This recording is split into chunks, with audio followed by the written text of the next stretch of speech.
Julian, welcome. It's been reported that Wikileaks has released more classified documents than the rest of the world's media combined. Can that possibly be true?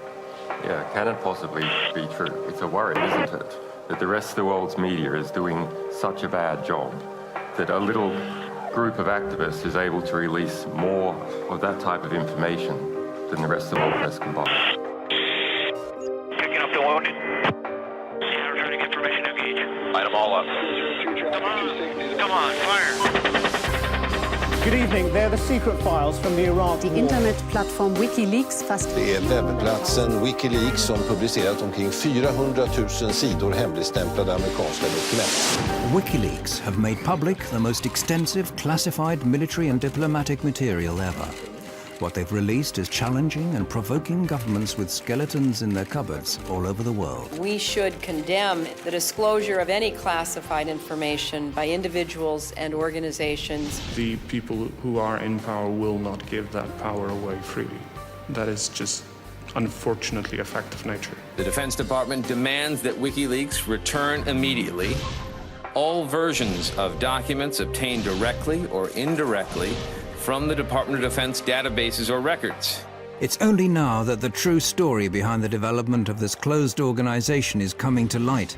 But while the world's discussing whether Assange is a rapist or a saint, WikiLeaks continue to pursue their own political agenda. Every release that we do of material has a second message, and that is we set examples.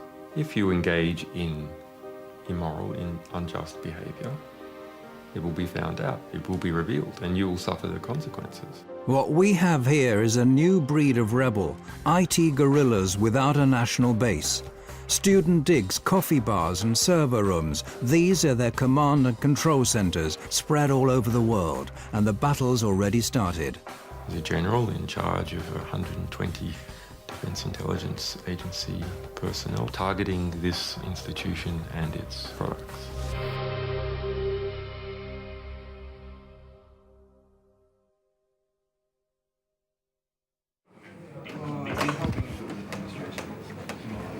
WikiLeaks have become a global force to be reckoned with in record time. It may not be easy to grasp at first, but the release of classified information is just a small step in a long-term political and ideological battle. And that leaking classified information is a weapon and not a means unto itself. The public has a right to know materials, and the historical record has a right to have materials of diplomatic, political, ethical, historical significance. If something is interfering with that process, we will undo it. He's been called the Scarlet Pimpernel of the computer age. If one were to judge him on his looks alone, you could call him a chameleon, given the frequency of his change of hairstyles during the 6 months we've been following WikiLeaks. But if you look under the surface, you'll soon discover that Julian Assange has been revolting against the powers that be for a long time. As a teenager in Australia, he called himself Mendax and got a name for himself as a highly skilled hacker. By the age of 21, he found himself in court pleading guilty to some 20 different charges of hacking. Yeah, I mean, we had a back door in the US Military Security Coordination Center. This is the peak security for controlling the security of MILNET, the US military internet. We had total control over this for 2 years. The US space agency NASA is one of the victims of the Melbourne computer hacking syndicate. American investigators, including the FBI, contacted Australian authorities with their suspicions. The court was told the men even tampered with the police investigation into hacking at the ANU. The judge, seeing Assange as just an inquisitive young man, fined him a symbolic sum and released him. However, the trial added further fuel to Assange's feelings about the importance of unrestricted information. Together with some friends, he sets up one of Australia's first internet suppliers and gives people with politically sensitive viewpoints a platform from which to publish their opinions. But when one of his customers publishes secret Scientology manuals, this prompts aggressive efforts to censor him. Helen Coburn, one of the lawyers for Scientology in California, sent many letters trying to attack us, and they ended up hiring a private investigator to try and track me down, who did manage to get hold of my silent telephone line and call me up, and just as a sort of threatening maneuver. I ended up tracking down how they did that. Those efforts to censor the site strengthen his conviction that something has to be done against those withholding important information from the public at large. What the problem was, there needed to be more actions that created positive reform effect. More actions that were just and corrective to injustice.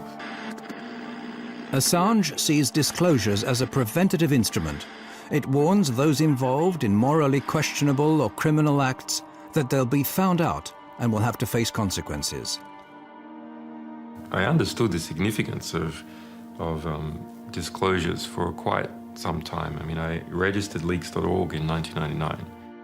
In 2006, Assange and a group of like-minded people start building up a special internet service, wikileaks.org, exclusively for people wishing to blow the whistle on abuse of power. His fellow conspirators comprised of hackers and mathematicians. They're located around the world and communicate via a restricted mailing list. From this platform, they start defining their thoughts of building up a worldwide movement to mass publicize classified information. They affirm that this is the most cost-effective political weapon and that they intend to place a new star on the political firmament of man. Any reform that is large-scale must be based upon information, because what else can spread other than viruses? Only information can spread and achieve large-scale reform. Inspired by Wikipedia, WikiLeaks distribute the leaked information to anonymous volunteers to check its authenticity and eliminate any traces of the sender's identity.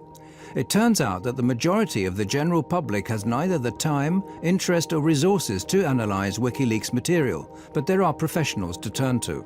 In 2006, we hoped that the general public would write analysis articles collaboratively. And not at all true. WikiLeaks come to the conclusion that media are the only channels that have the resources and motivation required to create a real impact.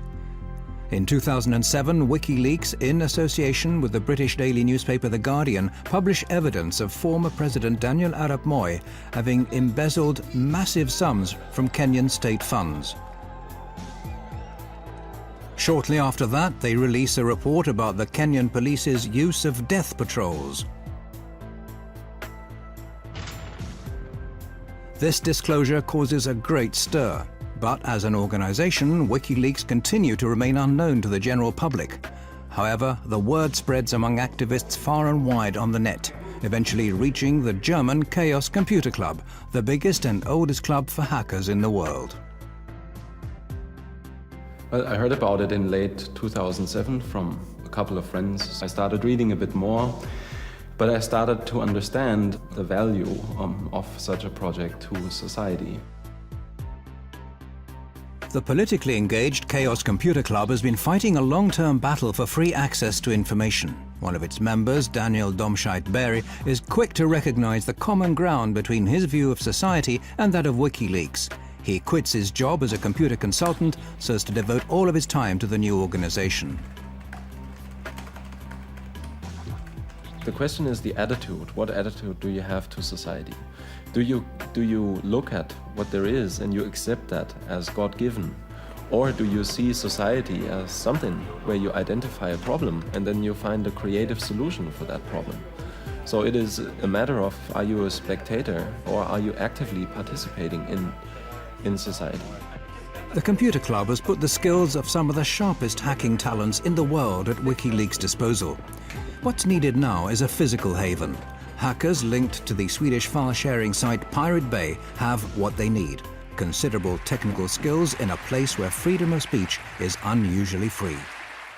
A lot of the countries in today's world do not have really strong laws for the media anymore. But a few